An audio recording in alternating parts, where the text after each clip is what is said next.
திருச்சியில் ஒருவர் வெட்டி கொலை செய்யப்பட்ட வழக்கில் கைது செய்யப்பட்ட நபர் மீது காவல்துறையினர் துப்பாக்கிச்சூடு நடத்தியுள்ளனர். என்ன நடந்தது திருச்சியில்? விரிவாக பார்க்கலாம். திருச்சி திருவானைக்காவலில் ஆட்டுக்குட்டி சுரேஷ் என்பவர் வெட்டி கொலை செய்யப்பட்டார். இந்த சம்பவம் தொடர்பாக கைது செய்யப்பட்ட ஜம்புகேஸ்வரனிடம் காவலர்கள் விசாரணை நடத்தினர். கொலைக்கு பயன்படுத்திய ஆயுதங்களை பறிமுதல் செய்வதற்காக வண்ணத்துப்பூச்சி பூங்காவிற்கு அருகே உள்ள ஊசி பாலம் பகுதிக்கு ஜம்புகேஸ்வரனை காவலர்கள் அழைத்துச் சென்றனர்.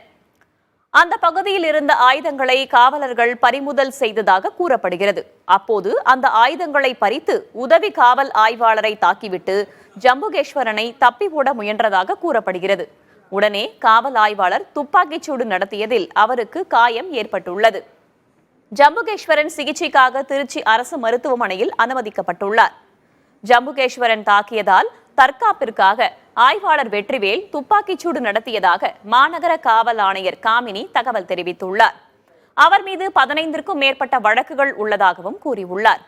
கடந்த 2 நாட்களுக்கு முன்பு கன்னியாகுமரியைச் சேர்ந்த பிரபல ரவுடி ஆல்வினை கோவையில் துப்பாக்கிச்சூடு நடத்தி காவல்துறையினர் கைது செய்திருந்தனர்.